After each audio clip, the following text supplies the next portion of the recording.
I'm Doug Morgan, and you're listening to Uncommon Sense, where we hunt for the truth in the topics you're not supposed to talk about, Christianity and politics.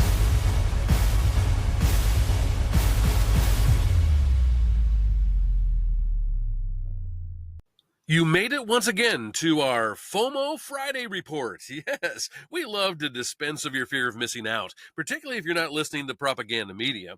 And if you're not listening to propaganda media, you may not have known about our first story. It has to do with U.S. Senate aide for Senator Ben Cardin.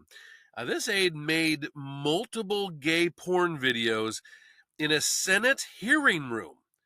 But if you want to try to understand the mind of leftist liberals and how they think, here is a great illustration that we are going to break down for you here today. The article comes from a group called AFRU.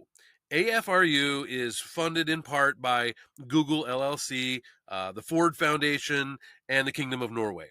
It put out an article that is so bad that no one wants to take credit for it.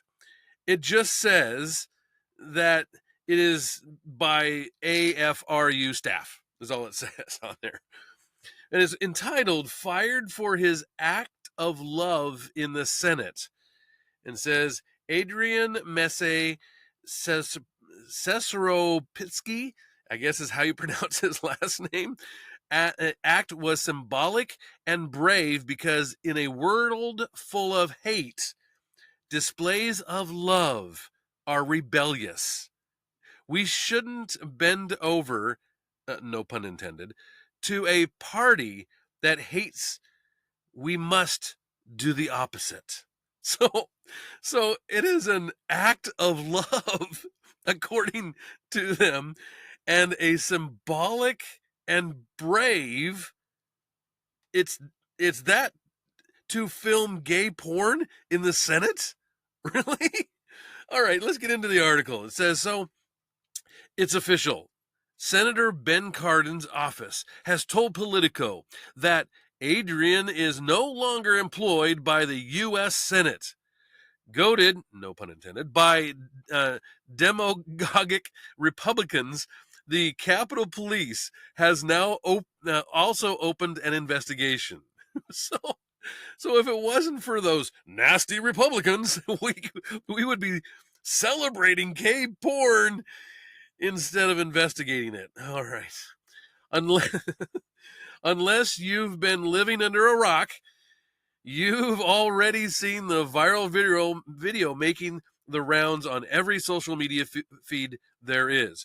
Republicans just can't stop watching the 8-second clip featuring two men embracing each other in love while you can briefly see an empty room in the background. You see, this was not a repugnant act. It was just a loving act. This is how they think. It turns out one of the love-making men was Adrian, and the room was recognized by some as the Senate hearing room. Whoa, it just so happened to be the hearing room. Wow, imagine that. I can't believe it. He says, we get it. It's the most important room in America. Really? It was this very room that Sonia Sotomayor herself had her confirmation hearing, and won despite an entire oligarchy reorienting itself to wipe her out. This is also where James Comey exposed, no pun intended, the Russian interference in the 2016 elections, which, of course, wasn't real, to the chagrin of Treason Party. the Treason Party, huh? Wow.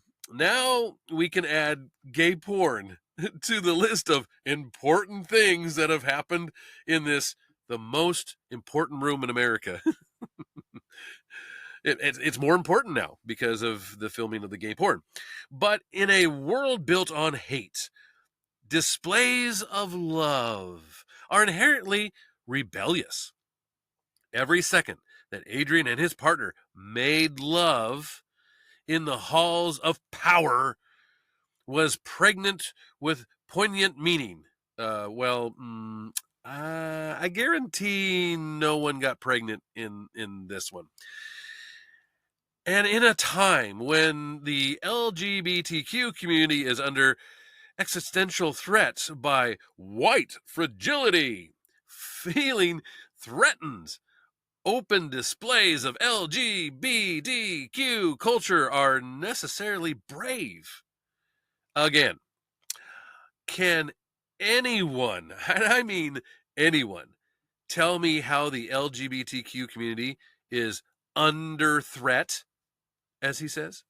Or she says? I don't know. They wouldn't put their name on it.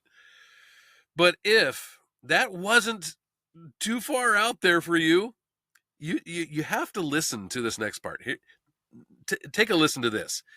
They say, in some ways, Adrian's act mirrored that of Anne Frank, who dared to express her honest thoughts and feelings, even as she hid from the rabid insurrectionist-style death squads. Yeah.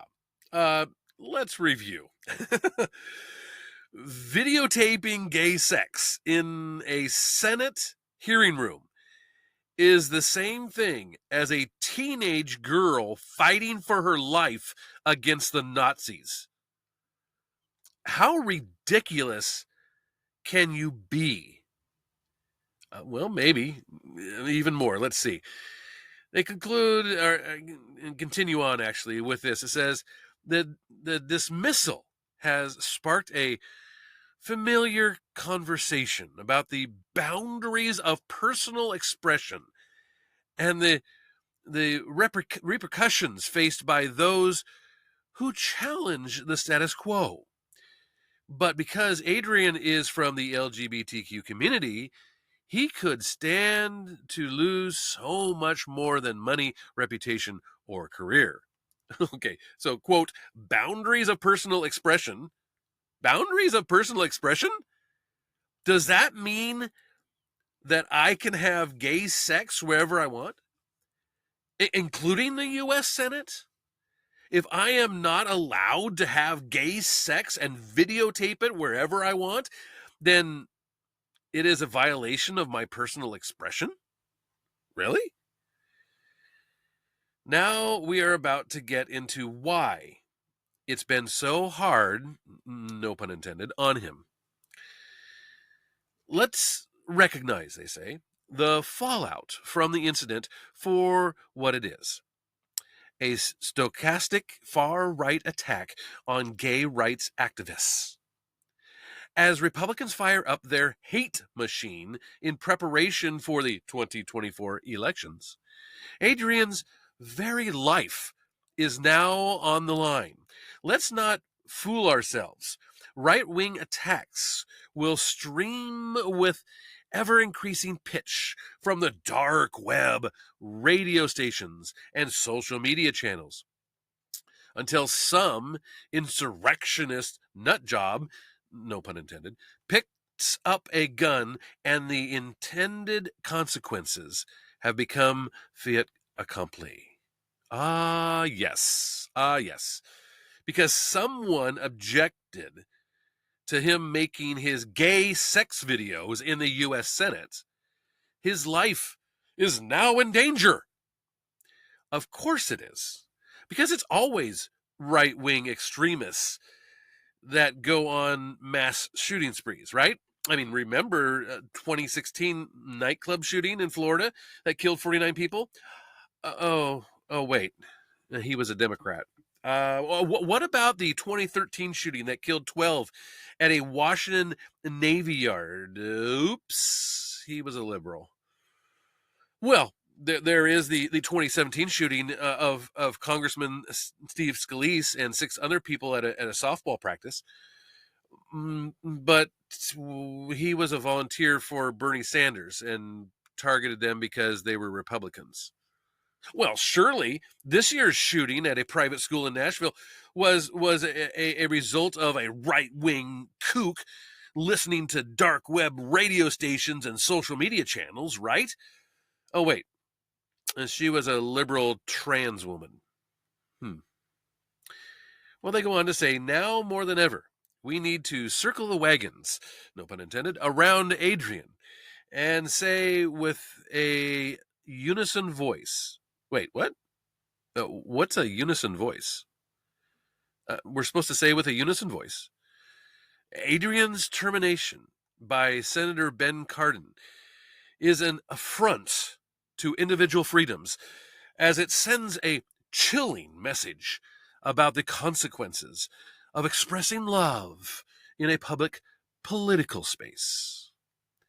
The chilling message, yes, the chilling message that is an affront to individual freedoms is don't make gay porn in the Senate. They say Adrian's prosecution by the Capitol Police is blatant political corruption and weaponization of justice against a marginalized person. Yeah, let me repeat that.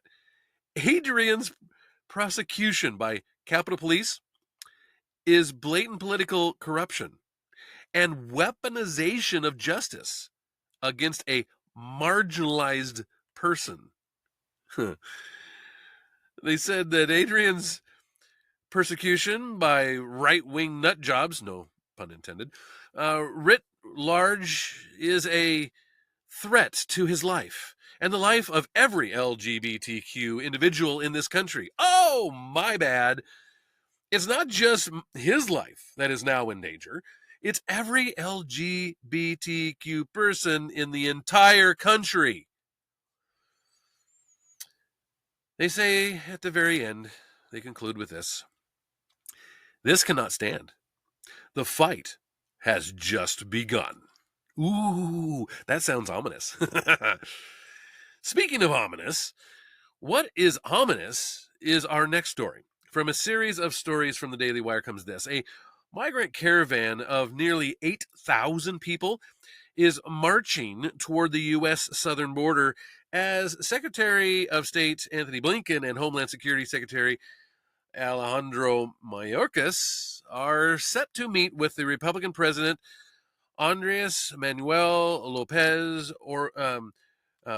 I can't get his name all the time, but it's Obrador. There we go, Obrador in Mexico City on Wednesday to discuss the ongoing border crisis. The migrant caravan is up to is made up of people from an estimated 24 different countries and began its trek toward the U.S. border on Saturday, marching through the Mexican state of Chiapas. It's on the border with Guatemala. As of Wednesday, NBC News reported that most of the migrants in the caravan are from Central America, Cuba, Venezuela, and Haiti. But according to Luis Garcia Villagrán, who helped organize the caravan, some of the migrants are from Iran, Turkey, Syria, and Cameroon. Now, Villagrán also projected that the caravan would grow up to 15,000 people by the time that it reaches the U.S.-Mexican border. This according to the New York Post. Now, Mexico has often allowed such caravans to travel through its country to the U.S. border, and Lopez Obrador said last month that U.S. officials were asking him to do more to stop the caravan at the Mexican border with Guatemala. The Mexican president, however, wants the U.S. to send more aid to Latin American countries and slash sanctions against the communist governments of Cuba and Venezuela. Yes. We will help you if you give us a boatload of money. That's nothing new. Quote, we are going to help as we always do, Obrador said. Mexico is helping reach agreements with other countries, in this case, Venezuela. Shortly before meeting with Blinken and Mayorkas, he called on the U.S. to give more support to Latin American countries instead of building walls, adding that the illegal immigration issue is only going to intensify.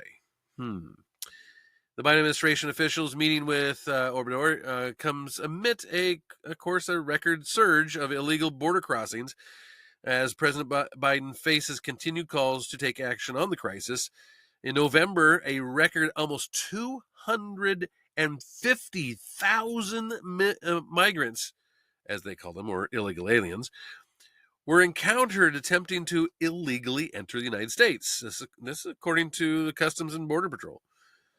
Authorities also saw record days of illegal border crossings earlier this month that reached over 10,000 illegal aliens entering per day on multiple days.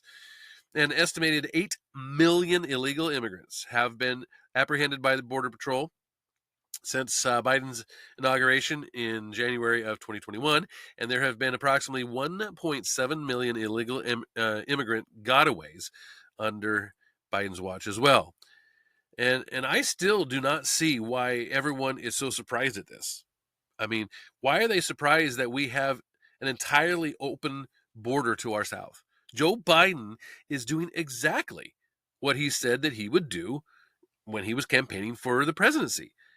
It has been a strategy for the Democrats for a while now to allow these people in, hoping that they will vote Democratic.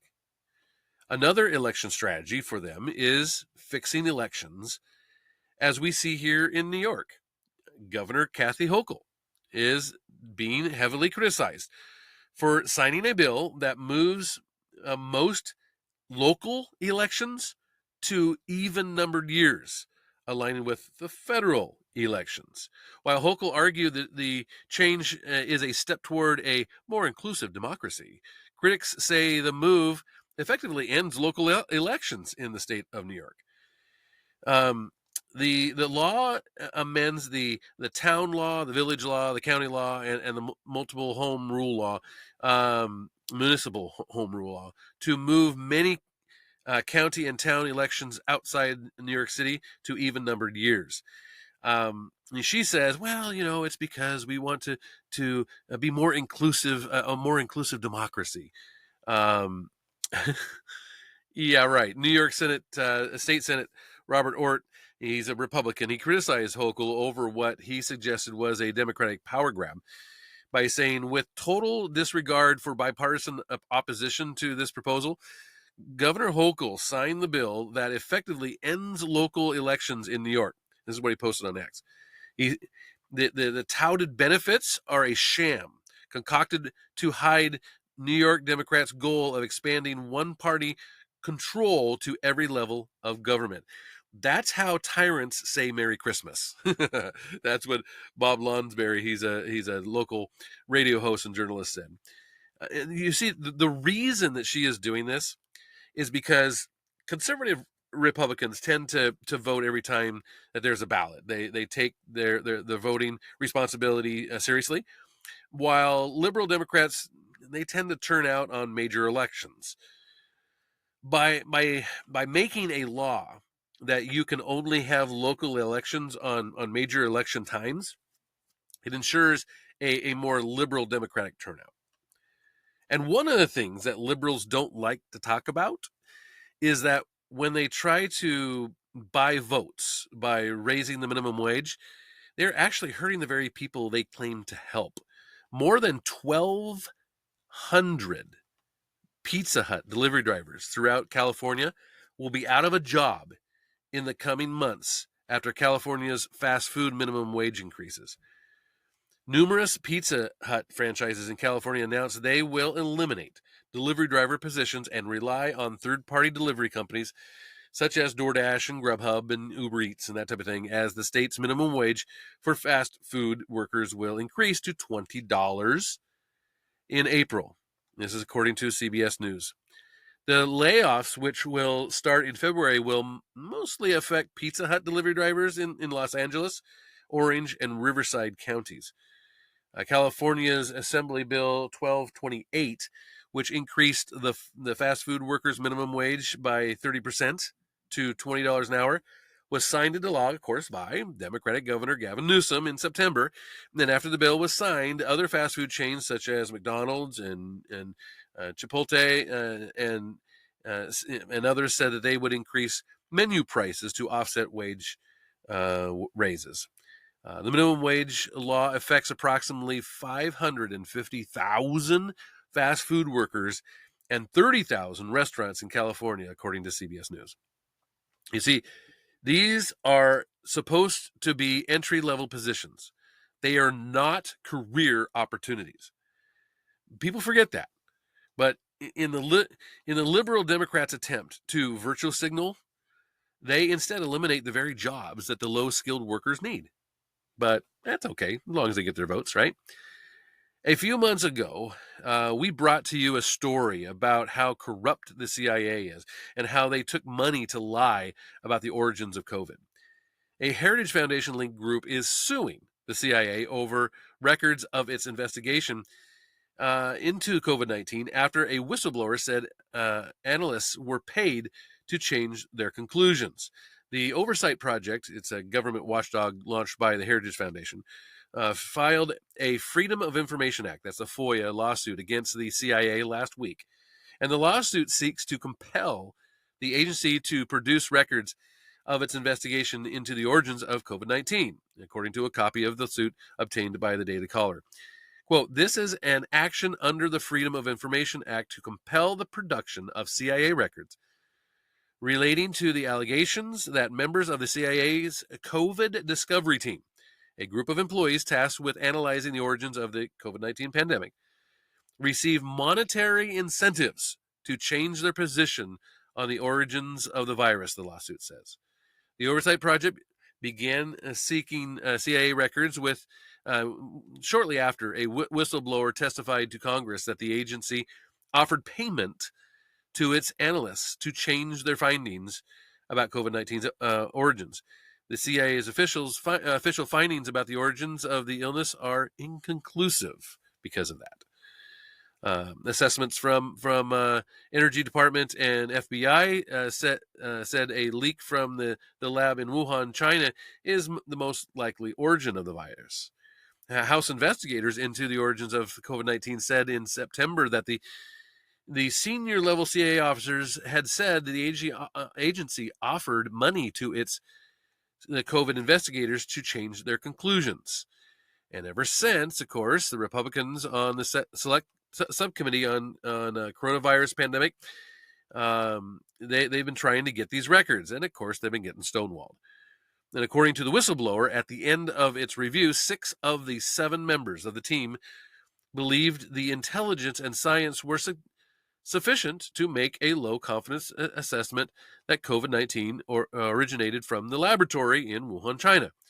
It's according to Ohio Representative Brad Wenstrup, who chairs the subcommittee.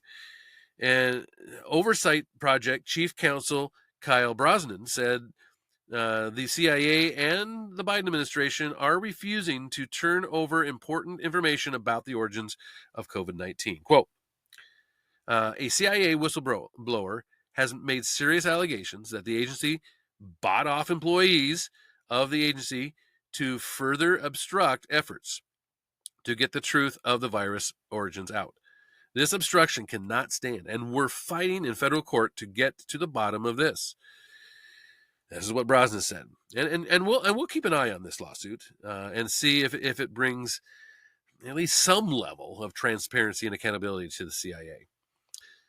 And with the beginning of the new year, we look to make plans for 2024, right? We try to get on our schedules, on our calendars, and kind of plan things out.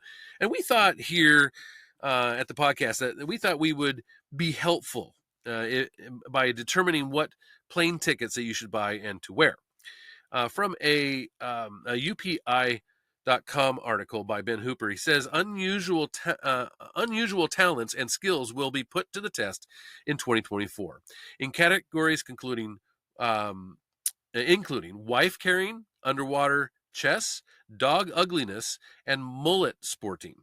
Yeah, the coming year will see famous contests, including the Super Bowl and, of course, the Summer Olympics and even the U.S. presidential election. But what of lesser known, but no less important, events such as heavy metal knitting world championships, the World Gravy Wrestling Championships, and the Snail Racing World Championships? In honor of these niche challenges and the competitors who proudly represent their home countries, we present 10 of the oddest competitions in the world. Number one, World's Ugliest Dog Contest. This is taking place in Petaluma, California. The world's most aesthetically challenged canines gather each year at the Sonoma Marin Fair to see which of them can capture the hearts of judges and the public. The ugliest dog in the contest wins prizes including $1,500 and an appearance on NBC's Today Show. The annual contest aims to celebrate imperfect canines and encourage adoption of pets in need of good homes. How about the Homer Brewing Company's bird calling competition? That takes place in Homer, Alaska. The headline event of the festival there features avian imitators of all ages facing off to see who can best imitate the sounds of several locally known birds. Bird sounds commonly heard coming from the mouths of competitors include eagles, seagulls, cranes, and sparrows. The contest prize includes specifically chocolate, bird t-shirts, and gift certificates. Hey, I might try to get in on that. How about the U.S. Mullet Championships? Oh, that might be kind of interesting.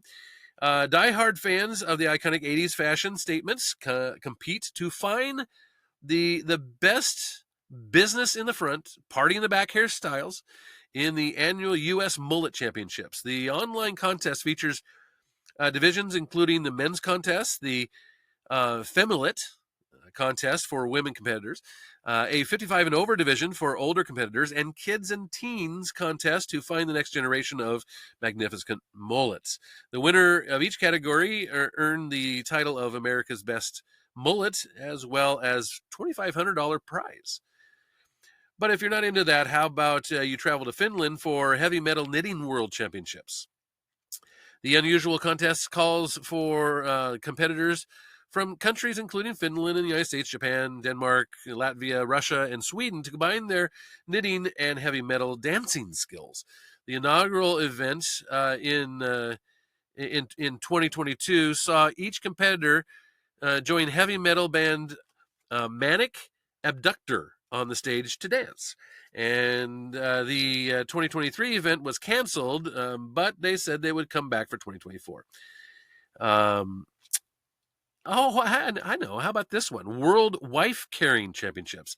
This is in Finland as well. Husbands carry their wives through 830 feet of obstacles and mud to compete in annual wife carrying world championships.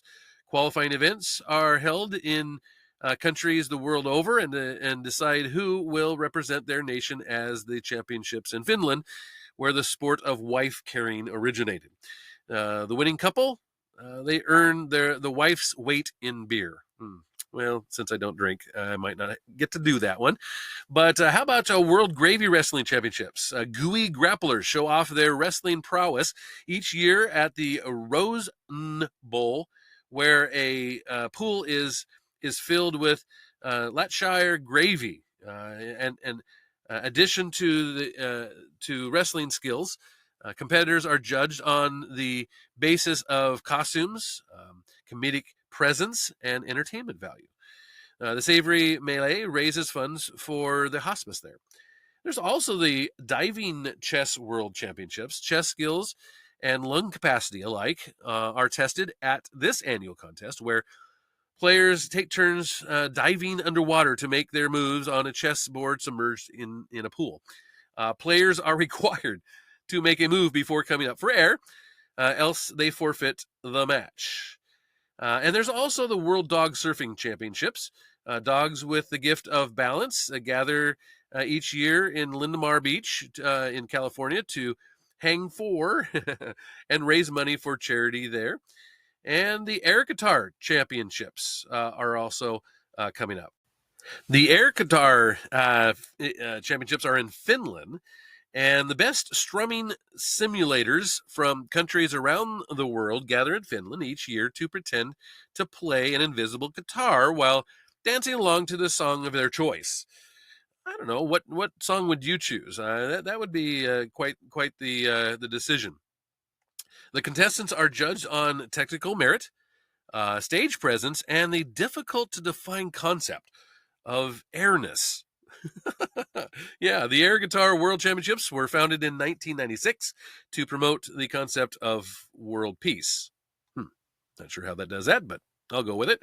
And lastly, how about the Snail Racing World Championships in England? The world's most exciting slow speed race made its return in 2023 after being suspended in 2020 due to the COVID pandemic.